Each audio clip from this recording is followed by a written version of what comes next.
Student, मैं अभिषेक कुमार आप सभी को स्वागत करता हूं अपने यूट्यूब चैनल एवी एजुकेशन पे। तो स्टूडेंट, आज हम बात करेंगे क्लास 10 का, जो कि आज एग्जाम्पल क्वेश्चन सोल्व करेंगे एक्सरसाइज 4D का एग्जाम्पल क्वेश्चन। और ये इस तरह का क्वेश्चन आपको 4D का क्वेश्चन नंबर 66 में आपको देखने को मिलेगा। सेम क्वेश्चन है, सिर्फ यहाँ पर क्या करेगा, डिजिट आपको चेंज कर देगा। ठीक है, तो देखिए इसे हम सोल्व करते हैं। क्वेश्चन क्या है सो समझिएगा। क्वेश्चन बोल रहा है कि the sum of the area of 2 square, sum of the area of 2 square. देखिए क्वेश्चंस को समझने का कोशिश कीजिएगा। अगर क्वेश्चन समझते हो तो आई होप आपसे तो बन जाना है, पक्का बन जाएगा। मैं समझा रहा हूं, क्वेश्चन को समझिएगा। The sum of the area of 2 square, ठीक है, 2 स्क्वायर का 2 स्क्वायर है। Do you know square, square है, उसका 2 स्क्वायर का एरिया का सम ओ दिया हुआ है आपको कितना, 260 मीटर स्क्वायर। एंड अगेन उसके बाद क्या कर रहा है, if the difference of their perimeter, अगर वो 2 स्क्वायर का पेरीमीटर में डिफरेंस, पेरीमीटर का जो डिफरेंस है वो 24 मीटर दिया हुआ है, then find the side of the 2 square. तो ये फाइंड करना है कि 2 स्क्वायर का साइड कितने होंगे। समझ में आया? अब मैं और अच्छे तरीके से आपको बताता हूं, जो कि आपको बोर्ड पर लिख कर दिखाता हूं। देखिएगा, कहने का था कि the sum of the area of 2 square, यानी कि 2 स्क्वायर है। आप समझ रहे हो कि स्क्वायर बोल रहे हैं। ये आपका एक स्क्वायर हो गया और ये आपका दूसरा स्क्वायर हो गया। समझ में आ रहा है ना? ये क्या है, स्क्वायर है। इसी 2 स्क्वायर का एरिया निकाला। तो मान लिया जाए कि इस एरिया का मींस स्क्वायर का सारा साइड x मान लिया हूं, क्योंकि as we know that property के अकॉर्डिंग हम लोग जानते हैं कि एरिया मींस स्क्वायर का सारा साइड इक्वल होता है। तो अगर हम इसका साइड ही को x मान लिया हूं, क्या माना हूं, स्क्वायर का साइड को x मान लिया हूं, और ये वाला फर्स्ट वाला स्क्वायर का, ये फर्स्ट स्क्वायर है, ठीक है, और ये आपका सेकेंड स्क्वायर है, ठीक है, सेकेंड स्क्वायर है। तो इसका क्या मान लिया, y। और जानते हो कि अगर एक का y मानूंगा तो इसका भी सारा साइड y हो जाएगा, क्योंकि स्क्वायर का प्रॉपर्टी होता है sum of all side, sorry square का सारा साइड इक्वल होता है। ठीक है, एक चीज तो आपको समझ में आया। तो यहां पर क्या करेंगे, लिखेंगे क्या, सॉल्यूशंस में let the sides of the 2 square be x and y। मतलब क्या माना हूं कि 2 स्क्वायर का जो साइड का, पहला स्क्वायर का साइड को मैं x मान लिया हूं और दूसरा साइड को y मान लिया हूं। आई होप आपको समझ में आ रहा होगा। अब क्या करेंगे, हम अकॉर्डिंग टू क्वेश्चन चलते हैं। ठीक है, तो हम क्या जानते हैं, इसका एरिया पूछ रहा है, the sum of the area of square. तो ये पहला स्क्वायर का एरिया निकालते हैं। तो area of first square, first square का एरिया क्या हो जाएगा, सो देखिएगा। तो हम क्या जानते हैं, साइड इंटू साइड होता है इसका एरिया। तो मैं इस एरिया, इसका साइड क्या माना हूं, x इंटू एक्स, क्या बनेगा, एक्स स्क्वायर बन जाएगा। गोट इट ना। इसका निकालेंगे area of second square, second square का एरिया क्या होगा, साइड इंटू साइड, जानते हैं ये फॉर्मूला होता है। तो y into y that is y square. समझ में आया? ये रफ में कर रहा हूं, आपको ये करना नहीं है, मैं समझाने के लिए सिर्फ कर रहा हूं। Is it clear? I hope यहां तक तो क्लियर हो गया होगा। अब जो बात आपको जो दिमाग में क्वेश्चंस आ रहे होंगे, सर आप इतना क्यों कर रहे हो, जो तेज व्यक्ति होंगे कहेंगे इतना करने का क्या जरूरी होता है। नहीं, तेज के लिए नहीं है, वैसे स्टूडेंट के लिए है जो कि समझ में नहीं आते हैं, उस बच्चों को समझ में नहीं आता, उनके लिए ये वाला समझ में आना चाहिए।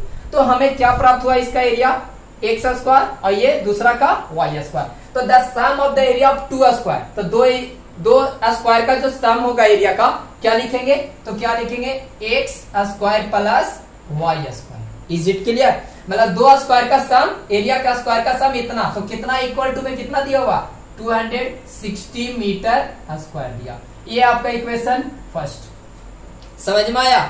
अब अगेन चलते हैं। एंड उसके बाद अब सिंपल सा क्या करता है, if the difference of their perimeter, अब पेरीमीटर ऑफ स्क्वायर निकालेंगे। क्या निकालेंगे, पेरीमीटर, एंड पेरीमीटर निकालेंगे।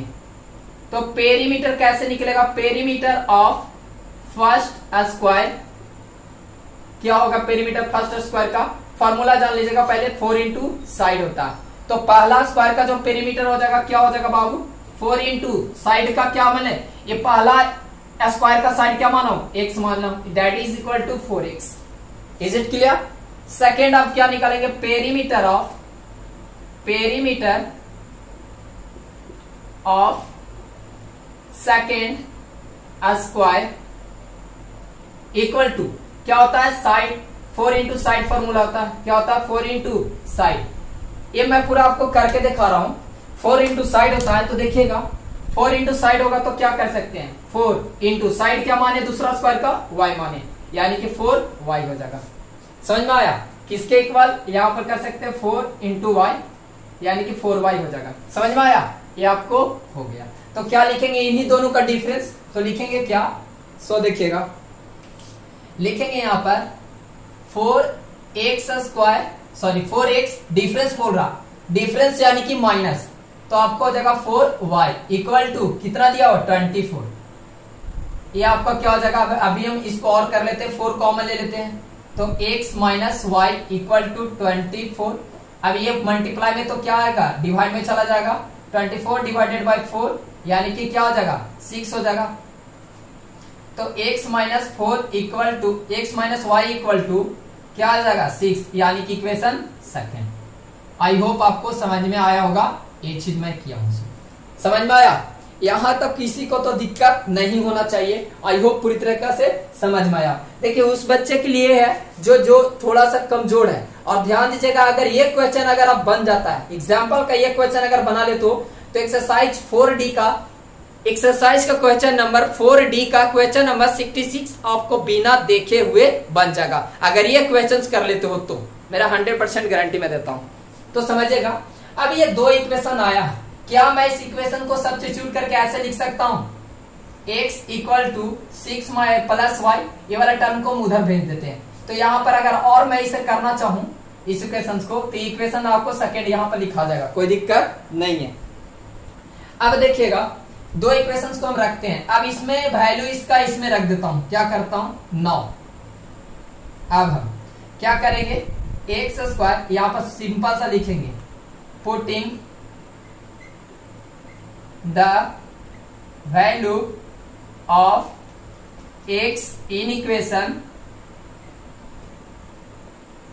putting the value of x in equation first equation में रख देते हैं। तो फर्स्ट इक्वेशन में रख देंगे तो देखिए क्या होगा, वो देखने का कोशिश करिएगा। तो अब हम वैल्यू रखते हैं, तो क्या होगा, दिया हुआ x square plus y square equal to 260 है। ये फर्स्ट इक्वेशन, हमें x के जगह पर क्या रखना वैल्यू, 6 प्लस वाई।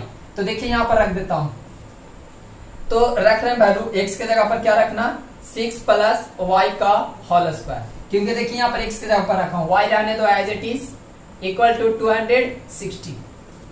समझ में आया, कोई कुछ नहीं किया हूं, सिंपल सा टाइप में बता रहा हूं और सिंपल सा कैलकुलेशन है। हमें क्वाड्रेटिक को सीखना, क्वाड्रेटिक को सीखना कि क्या कैसे बनेगा। सो इसको करो, हम a प्लस बी का होल स्क्वायर जानते हैं, a square plus B square plus 2ab, तो लिखेंगे 6 का स्क्वायर, यानी कि ऐसे कर सकते हो 6 का square plus y square plus 2ab, 2 into 6 into y plus यहाँ पर क्या हो जाएगा, वाई स्क्वायर हो जाएगा इक्वल 260, यहाँ आ जाएगा 36 प्लस वाई स्क्वायर, और यहाँ पर 6 two 12 y plus y square equal to 260। देखो वाई स्क्वायर 2 है, यानी कि क्या करेंगे 36 प्लस 2 वाई स्क्वायर प्लस, यहाँ पर प्लस नहीं होगा, हाँ प्लस 12 वाई इक्वल टू 260। ये 36 को उधर सेंड करो तो क्या बनेगा, 2 y square plus 12 y equal to 260 minus 36, 2 y square plus 12 y equal to, देखिएगा ध्यान से, कोशिश करिएगा समझने का, ये आप कैलकुलेशन आपका हाथ का चीज है। अब क्या करेंगे, ये आपका 4 बचेगा। अब यहां पर से देखिएगा यहां पर कितना बचा, ये आपका 5 बचा, एक तो इसमें बैलेंस लिए थे, 5 में से अगर 3 जाएगा तो 2 बचेगा, 5 में से अगर 3 जाएगा तो 2 बचेगा, और ये 2 होगा, तो 224 आपको आ गया। समझ में आया, 224। तो 2 y square plus 12 y minus 224 equal to 0। अब इसमें से हम 2 कॉमन ले लेते हैं, तो 2 कॉमन लेंगे तो वाई स्क्वायर प्लस इसको करो 6y माइनस ये डिवाइड करो। तो अगर हम डिवाइड करते हैं 224 को तो 2 से तो 1, देखिए यहाँ पर डिवाइड अगर कर दें तो क्या हो जाएगा 2 से 2 2 4 को, तो यहाँ पर 1 टाइम्स में 2 लगाएंगे, कैंसिल क्या हो जाएगा, फिर 2 1 टाइम्स में यानी कि 2 कैंसिल, ये आपका 4 हो जाएगा, 2 2 जा 4 यानी 112 हमें गेन हो गया, 112 इक्वल टू 0। अब हम क्या जानते हैं, इस तरीके से आया। अब Y square plus 6y minus 112 equal to 0 into 2 that is क्या आ जाएगा 0 के ही बराबर आ जाएगा, यानी कि क्या आएगा y square plus 6y equal to 112 equal to 0। समझ में आया? इतना तक आपको कोई दिक्कत नहीं होना चाहिए, इतना तक आपको दिक्कत नहीं होना चाहिए। अब हम मिडिल स्प्लिटिंग टर्म करेंगे। क्या करेंगे? Middle splitting term. तो हमें मिडिल स्प्लिटिंग टर्म में क्या जानते हैं, फर्स्ट टर्म और लास्ट टर्म को मल्टीप्लाई किया जाता है। तो फर्स्ट और लास्ट टर्म को मल्टीप्लाई करेंगे, तो फर्स्ट टर्म और लास्ट टर्म को मल्टीप्लाई करेंगे तो y square multiply by minus, तो y square multiply by minus 112, तो y का तो ये हो जाएगा factor y into middle splitting term. तो ये और इसे फर्स्ट और लास्ट टर्म को मल्टीप्लाई करेंगे तो क्या करेंगे, सो देखिएगा y square multiply by minus 112 है। ठीक है, ये आपको मिडिल स्प्लिटिंग हम करके दिखाते हैं आपका। तो मिडिल स्प्लिटिंग टर्म हम करके कैसे स्प्लिट करते हैं सो समझिएगा। तो अगर मैं बोलता हूं सिंपल सा अगर करेंगे क्या, तो देखिए तो y को तो y इंटू वाई करेंगे तो ये आपको हो जाएगा, लेकिन इसको कैसे करेंगे 112 को तो 2 से लगाएंगे तो 56 आ जाएगा, 2 से फिर लगाएंगे तो 28 आ जाएगा, फिर 2 से लगाएंगे तो 14 आ जाएगा, और फिर 2 से लगाएंगे तो 7 आ जाएगा, और यहाँ पर 7 से लगाएंगे 1 आ जाएगा। तो हमारा ये आ गया। अब देखो 7 2 जा 14 आया, और यहाँ 2 2 जा 4, 4 2 जा 8, यानी कि 14 और 8 को अगर मल्टीप्लाई करोगे तो वापस कितना प्राप्त होगा 112 प्राप्त हो जाएगा। समझ में आया? तो अगर मैं 14 देखो ध्यान से 14 मल्टीप्लाई बाय अगर 8 करता हूं तो क्या हो जाएगा 112 प्राप्त हो जा रहा है। अब हमें क्या करना, हमें वाई स्क्वायर था इंटू माइनस 112 था, तो 112 को किस में तोड़ेंगे, तो 100 देखो ध्यान से यहाँ पर समझने की कोशिश करना, वाई स्क्वायर इंटू माइनस 112, तो y को क्या करेंगे y इंटू वाई कर सकते हैं, और इसको क्या करेंगे 14 इंटू 8 करेंगे तो आपको टूट जाएगा। तो इसके साथ एक y लगा दो और इसके साथ, यानी कि 14 यहाँ पर देखिएगा 14y इंटू, और अगर हम 8y कर देते तो जाहिर सी बात आपको कितना प्राप्त हो जाएगा, ये आपको पूरी तरह से प्राप्त हो जाएगा 112 वाई स्क्वायर प्राप्त हो जाएगा। तो इसी को मैं स्प्लिट कर रहा हूं, तो अब इस पे हम क्या लिखेंगे, डायरेक्ट वैल्यू हम रख सकते हैं, कोई दिक्कत नहीं होने वाला। तो इस पे हम डायरेक्ट वैल्यू रख देते हैं, देखिएगा तो यहाँ पर लिखेंगे वैसा ही वाई स्क्वायर प्लस, यहाँ पर देखिएगा लेकिन यहाँ पर साइन जो है ना इस पे आप चेंज करना, तो 14y माइनस क्या करेंगे सो देखिएगा minus 8y equal minus 112 equal to 0। समझ में आया? अब जो इस टर्म को मैं सोल्व कर रहा हूं सो देखिएगा, इस टर्म को जो सोल्व कर रहा हूं यहाँ पर कुछ मैं इरेज कर दे रहा हूं, ठीक है, आपको तो समझ में आ ही गया होगा। अब इसे मैं इरेज करता हूं सो देखिएगा, तो क्या बना Y square plus 14y minus 8y minus 112 equal to 0। अब इसमें से कॉमन y कॉमन ले लो, तो y प्लस क्या आ जाएगा 14 माइनस, यहाँ से क्या कॉमन लेंगे माइनस 8 कॉमन ले लेंगे, जब माइनस 8 कॉमन लेंगे तो यहाँ पर सिर्फ y बचेगा और ये प्लस हो जाएगा। ठीक है, माइनस माइनस प्लस, यहाँ पर क्या बचेगा 14 इक्वल टू 0, क्या बचा y प्लस 14, और यहाँ पर कर सकते हैं y minus 8 equal to 0। If अगर हम x इसके लिए एक और 0 इसके लिए कर देते हैं, एक और इसके लिए 0 कर देते हैं, y प्लस 14 इक्वल टू 0, और कर सकते हैं y माइनस 8 इक्वल टू 0। अब क्या करेंगे y इक्वल टू माइनस 14 और y equal to 8, hence not possible ये होगा, नॉट पॉसिबल, और ये पॉसिबल हो जाएगा, ये क्या कर सकते हैं यस। तो हेंस आपका जो आंसर हो जाएगा वो हो जाएगा y इक्वल टू 8। और अगर वीडियो पसंद है तो प्लीज इस वीडियो को लाइक करना, चैनल को सब्सक्राइब करना नहीं भूलिएगा। मिलते हैं नेक्स्ट वीडियो में। जय हिंद, जय भारत।